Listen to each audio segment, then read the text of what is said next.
This is the Gambling Gauchos.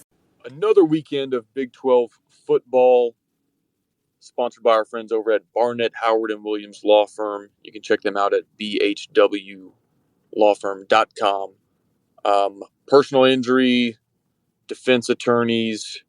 They hope you never need them, but they're here for you if you do. Rob, let me make you a co-host, my friend, and then we'll get this thing rolling. Before we get going, just a friendly reminder.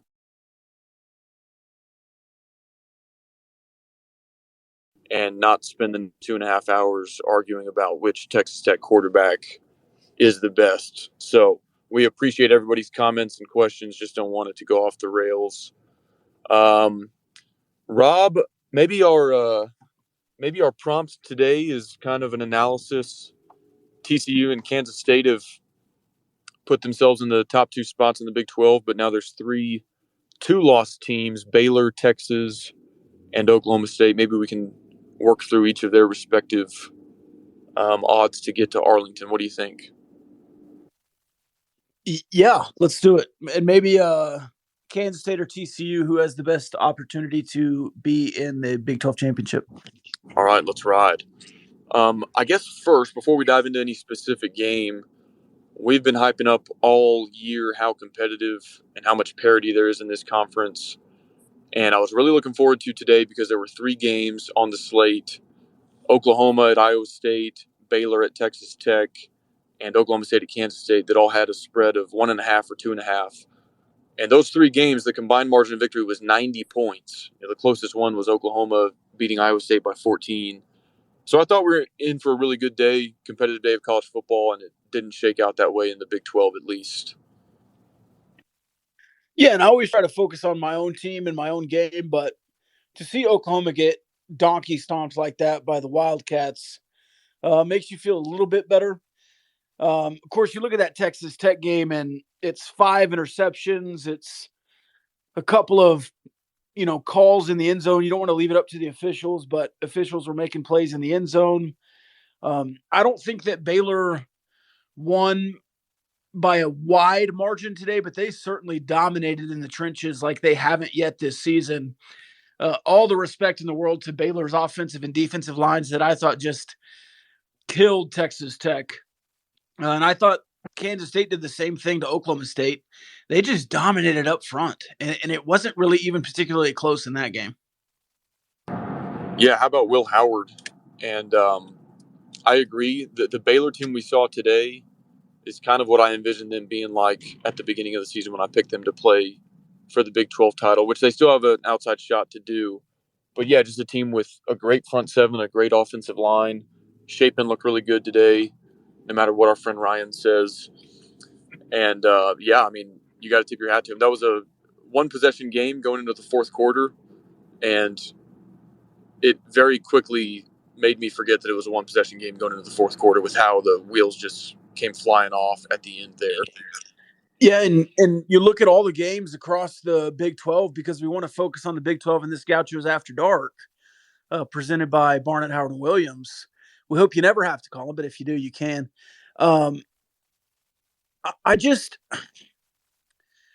We keep saying that Iowa State's the worst team in the Big 12, and here they are still winless, but competitive against Oklahoma.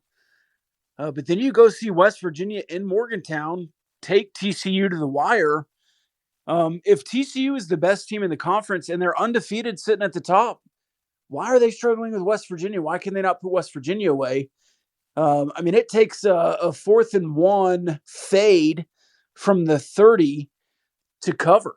And they certainly would have won that game running out the clock or kicking a field goal. But TCU struggling in Morgantown. And I know Morgantown is a tough place to play, but I'm starting to think that nobody is better than anybody in this conference. And 1 through, 8 are pretty much equals. And you're going to end up with a couple of teams that have 3 or 4 losses that, I mean, I was talking about this with somebody else today. If Kansas was in the ACC, let's just say they're playing Duke's schedule. Is Kansas having Syracuse season right now? No. You don't think so? No. Because I don't think the ACC is good at all. I think the Oh, Big it's 12 is not. that good. They have like 8 teams that would be the third best team in the ACC. Yeah, I could probably go with you on that. And I do want to acknowledge that was one of the worst beats of my life. That freaking bomb on 4th and 1 that TCU had. Yeah, because it hit the over and covered. I was all over, even going back to last week's Gauchos After Dark. I said, if this opens at 7 or more for the Mountaineers, take the points. And I won the spirit of the bet because it was closer than that until 26 seconds left or whenever that play was run.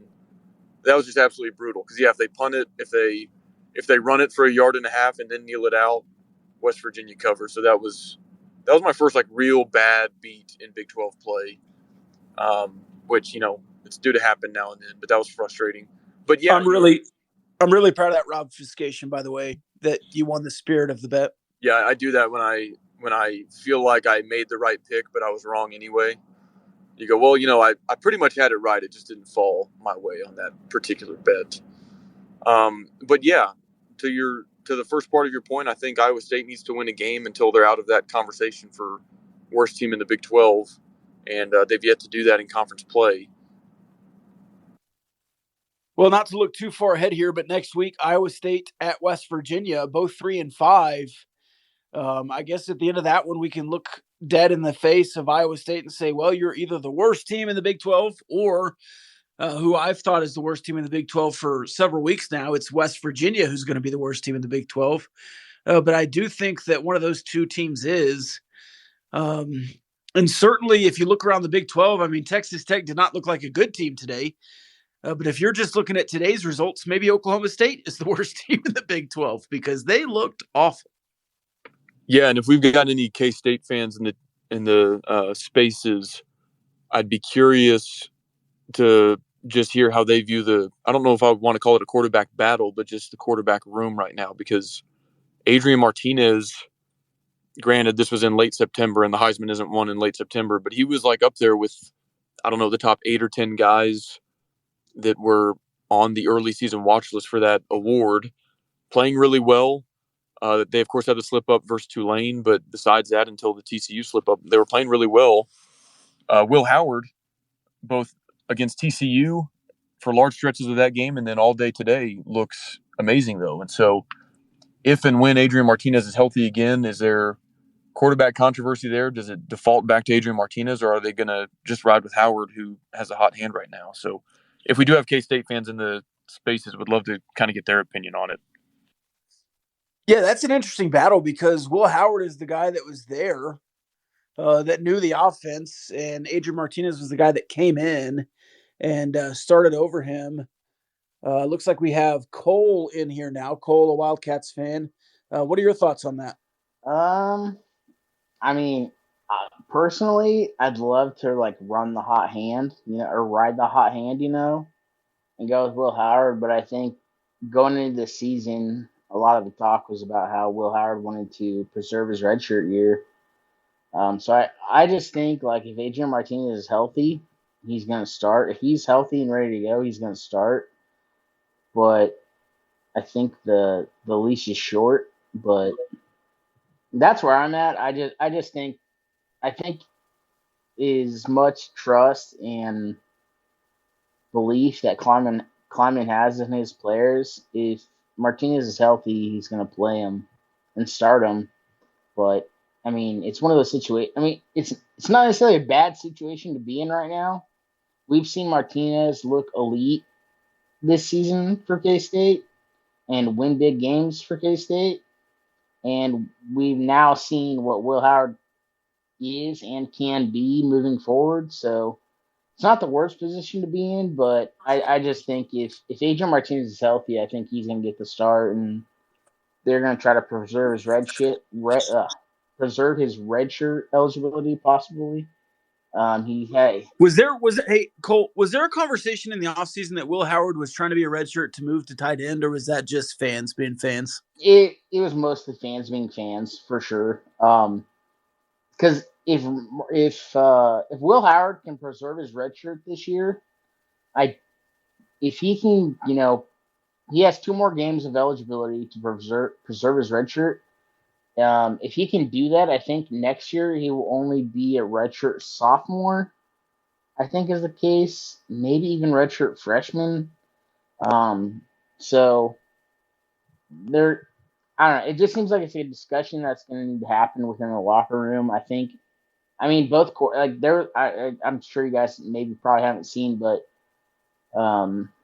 they talked about a lot on the broadcast today how Adrian Martinez and Will Howard. There's no like, hey, I want to start ahead of you, or there's no like bad will between those two. Like it seems like they're truly best friends.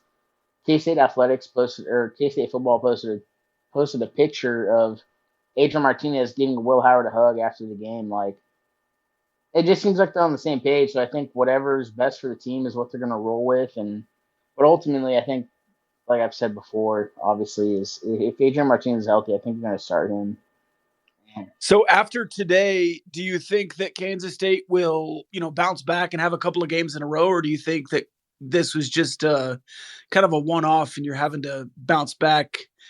Or do you think Kansas State rides this to the Big 12 championship? I mean, with the defense K-State has, if you want to look at like advanced analytics, KSU_fan post, he's right up there with like Stats Award from TCU about analytics and numbers and stuff. K-State's defense is good enough to get into the Big 12 championship. We'll just have to see how this offense rides out throughout the last 4 games. I mean, like the team and players have said, even though if they lost last week to TCU, everything is still in front of them. Like they still control their own destiny, and they went out today, or they lost last week, but like today was a big statement game, statement week as far as like Big 12 rankings go, and they got a pretty dominant victory today. So everything's still in front of them. And I just think they're gonna ride the wave. And I think I don't know. It's weird because like we have both quarterbacks that are capable of winning Big 12 games in different ways. Yeah, very different styles for sure. I think I saw a stat at some point today, fairly early in the game. Will Howard threw his 4th touchdown pass of the season, which is the same number Adrian Martinez has, despite starting 5 or 6 more games. So yeah, I think their offensive identity is totally different depending on which guy they go with. Jason, did you have thoughts on that or a different question or topic? Yeah, so basically I was going to say for preserving the red shirt, I too think you should start with Martinez. And then along with that, I will say Idaho could drop 50 on both TCU and Oak State. And this is as a K-State fan too. I got to admit, I haven't seen much Idaho football this season, so They're I can't vouch for that. Yeah, are they still independent? Big Sky. Big Sky. They dropped FCS. They almost beat Sacramento State. I forgot they went down to FCS. Holy cow! I'm a bad football fan for that. Hey, quick prop bet for everybody in the spaces. We're at Whataburger, and there's like 50 cars in front of us. 12:06 Central Time. Do we get out of here before or after, let's say 12:40? Important to note, are you on 80? Well, I don't want to dox where your location. Are you on? My exact coordinates are 82nd in Milwaukee. Ooh, interesting choice. Way over, way after. You're getting home at like 1:30. That's the slowest one in Lubbock. Well, I would have gone to Quaker. Yeah, maybe in hindsight I should have. But, hey, that's what Gauchos After Dark is here for. I can hang out with my college football buddies while I'm waiting out this drive-through line. I think we have another K-State fan on the queue to speak. Matt, what do you think about the quarterback situation and just the Big 12 title race in general in Manhattan? Wild Bill Howard, huh? That's right. I don't really have any strong opinions about which way they should go, whether they should stick with Adrian or let Will do it. It's cool to see for Will. After everything he's gone through and all shit he's taken from fans and even from some local media. It's cool to see that he was able to put together a performance like that. And was that a Silence of the Lambs joke? If it was not intentional. Sorry, man. Sometimes Rob is a little bit too knowledgeable on the references, and so not only does he catch every reference, he also catches references that weren't really there sometimes. Wild Bill? Buffalo was, Bill. Sorry, that's my bad. Buffalo Bill. No, Wild Bill. Wild Bill Hickok, Wild Bill Howard. Right. No, Wild Bill Hickok is the cowboy, but Buffalo Bill is the serial killer in Science of the Okay, all right. Buffalo Bill was also a Wild West character. Oh, I'm sure. Yeah. Who do the Buffalo Bills play tomorrow? Does anybody know the spread on that one? I'm just kidding. But so the flips, I think, by the way, this was Will Howard thrust into action for the third year in a row against Oklahoma State. Yeah, in the first two times it didn't go so well. Yeah, well, like you said, I mean, you got to feel good for a guy who gets his shot in a pretty big moment, because that game had major conference championship implications, and to deliver like that is really cool. So good for him. Yeah. Well, if you want another Wild West reference, a pack of Cowboys hasn't gotten beat that bad since the OK Corral. Hey, there you go. And so the flip side of that game, huge win for Kansas State, obviously a disappointing and devastating loss for Oklahoma State, both in terms of margin of victory and impact on their season. Rob, I feel like we see this every year. As soon as Oklahoma State falls from unbeaten and technically in the college football playoff race to, well, they might be a 9-3 or 10-3 team this season, their fans lose it and start saying they're sick of Gundy. And I pull the records every year, and I'm like, y'all win 10 plus games more often than not over the last decade. What are y'all so upset about? Yeah, what's crazy is they lost one game. The defensive lineman bails on the team. They lose one more to Kansas State. Granted, what was it, 48-0? But you already see people trying to fire Mike Gundy. It's like, well, 10 wins isn't good enough. We need to be at the top of this conference. And I agree, Oklahoma State should be more successful, but at some point, 10 wins every year, I don't know. It's interesting because the administration with Texas Tech went with the same thing with Mike Leach, because Mike Leach, was at the cusp for several years in a row and couldn't get to the top of the conference. And they made a move, not because he couldn't get to the top, but because they were both frustrated on either side. Now, if Mike Gundy also gets frustrated, which I thought he was several years ago, I thought he almost left a couple of years ago. But if Mike Gundy is in line with the administration, they're not going to fire him. I don't think they'll leech this thing. I think it has to be Mike Gundy leaving. And I just don't see that happening. I think between Mike Gundy and the administration, they'll be fine. Yeah, I don't think he's really in danger of being fired at all. I'm just surprised to see that take from their fans. And, of course, I haven't been there as a Texas Tech fan, routinely winning 10 games but not quite getting over the hump. So I can't put myself in their shoes, but I'm sitting here as a Texas Tech fan. I would love to be disappointed at, a 9-3 Alamo Bowl berth, and to be frustrated that for the, I don't know, 7th time in 12 seasons or whatever that we didn't win 10 plus games. I would trade places with them in a heartbeat. Yeah, I would love to be mad about a 7th straight 10-win season. It would just be beyond me to do that. And I think you'll get there, at least to one 10-win season with Joey McGuire tonight.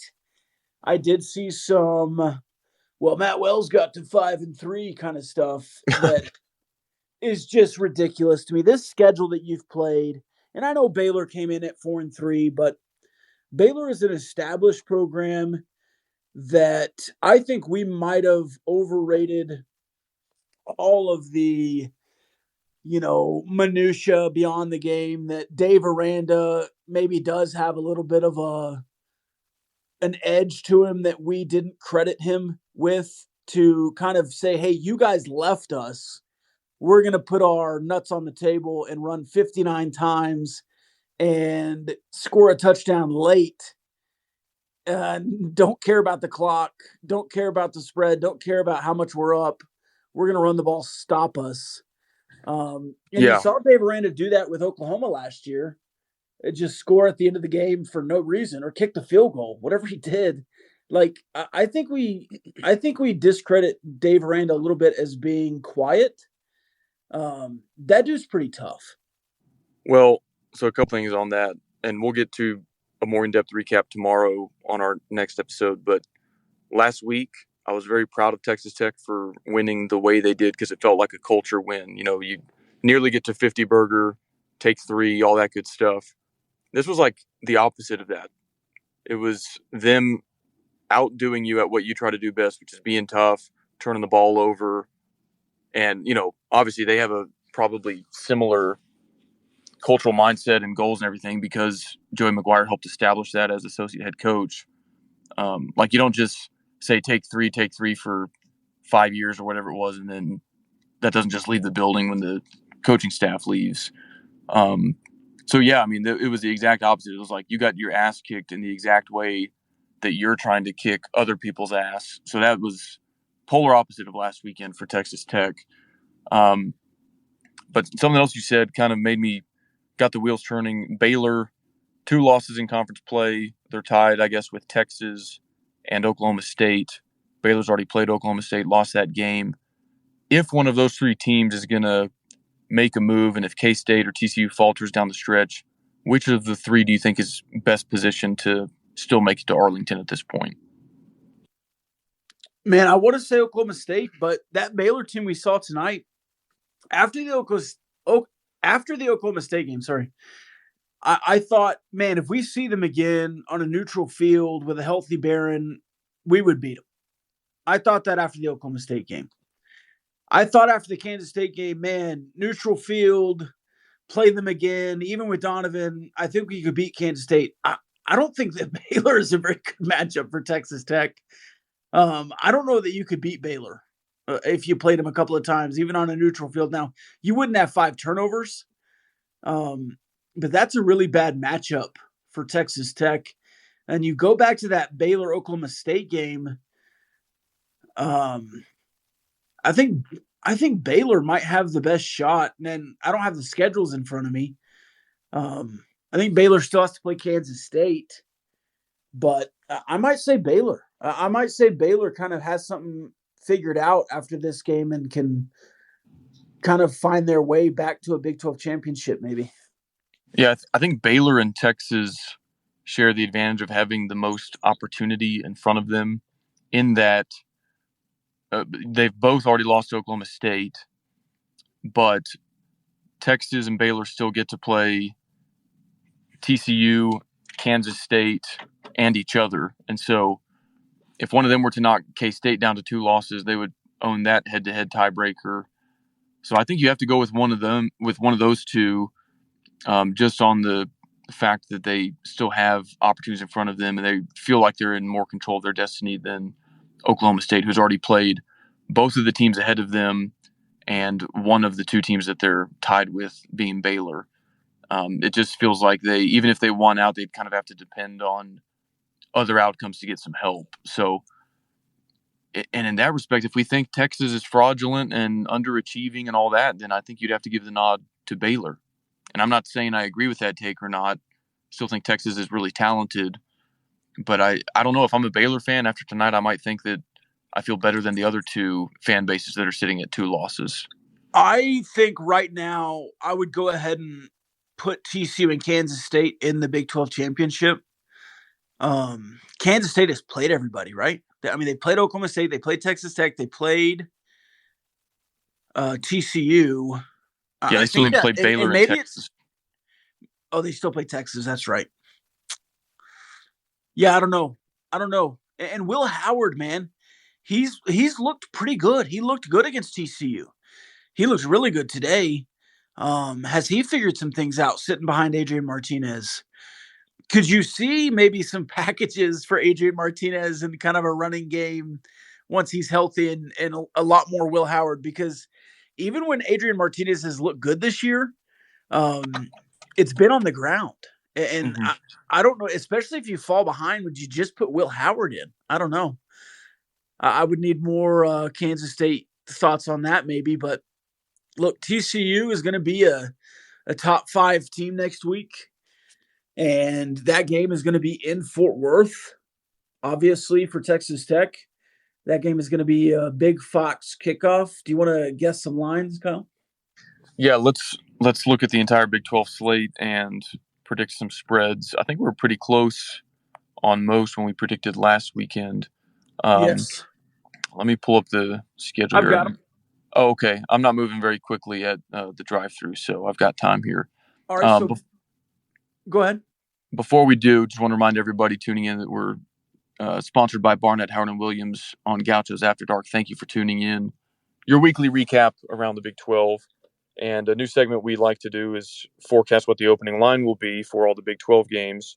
I like that there's 5 games. The last few weeks there's been a bye, and so it's just been 8 teams, 4 games in action. But we get a full slate next weekend. Yeah, and there was an early line somewhere. I don't know what book that put this out, but I don't look at those.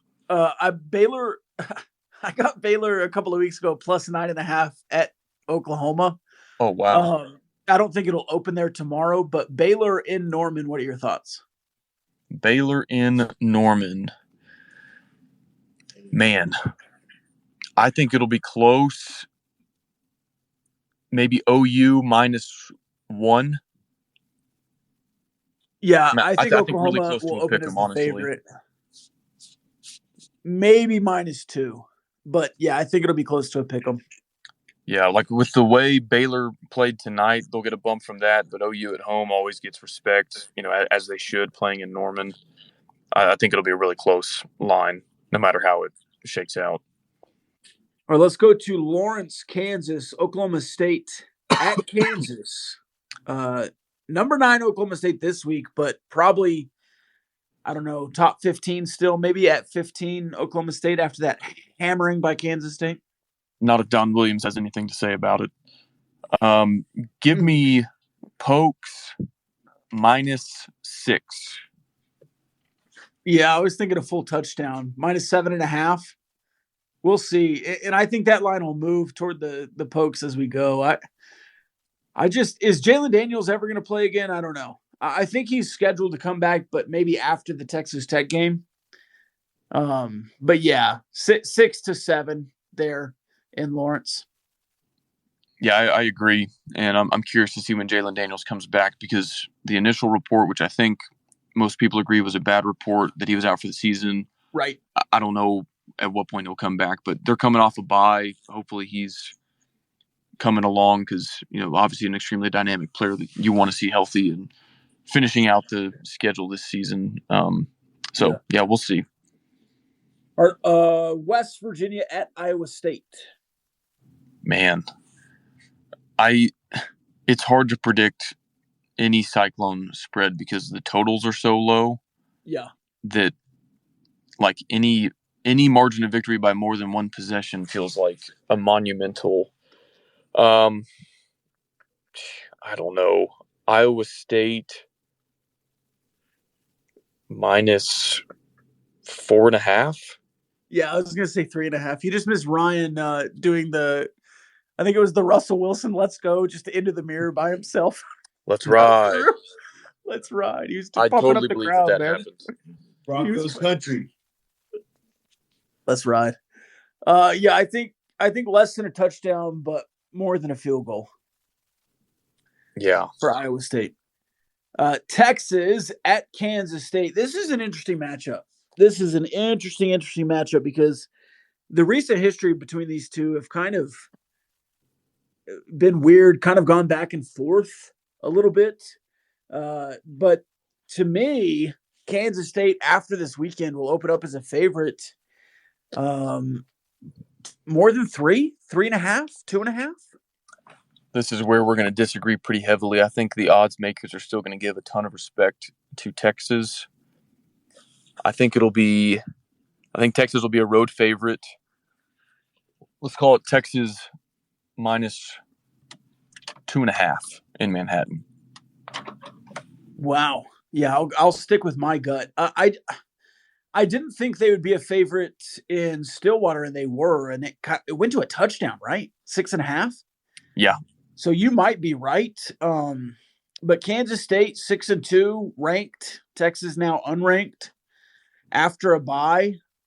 I'll stick with Kansas State being a small favorite. All right, I saved Texas Tech, TCU for the last. Texas Tech going to be 4-4. TCU going to be 8-0. I'm going to go. I want to hear yours first. Yeah, I think all season, pretty much had you asked me after any game day weekend this season, I would have told you that Tech would be about a 1-touchdown dog in Fort Worth. Dog. But with how bad of an egg Texas Tech just laid, I think it'll be closer to like 9.5, maybe even 10.5. I'll be interested to know, I think it'll hover around 10 and see which way it leans. I think there could be a hook, but I think it'll be around 10. I'll say 9.5 though. 9.5? Yeah. Give it to me. I'm marking that down right now. What do you think it'll be? I'm gonna go 6.5. I think it'll be less than a touchdown. I think it would have been 6.5 today, but they just covered on the road, and you just got your teeth kicked in by 28 to a team that you were favored to beat by 2. So I have to imagine it's going to shift a little bit based on that. Maybe so. We'll see. I am about to order. It's 12:25. All right, let's roll, man. We'll talk about Texas Tech Baylor tomorrow. It's going to be tight, I think. I think 12:40 was a good line to set for this. Yeah. Right, okay, man. You have to do the outro because I'm about to order right now. All right, give me a breakfast burger. I want a sweet and spicy bacon burger. All right, thank you for tuning into the Gauchos After Dark. This was Rob Roy and Colin Jacobson, the Gambling Gauchos. We'll look at those lines tomorrow after they come out. You can listen to the Gambling Gauchos on Apple Podcasts or Spotify or wherever else you get your podcasts or on KCAM.com. For now, #Phase 3. We'll be back tomorrow on Gambling Gauchos for another episode. This, as always, was brought to you by Barnett, Howard, and Williams. We hope you never have to call them, but if you do, they will take care of you. The lawyers over at Barnett, Howard, and Williams take care of anything you need taken care of. We appreciate y'all. We love y'all. See you next weekend.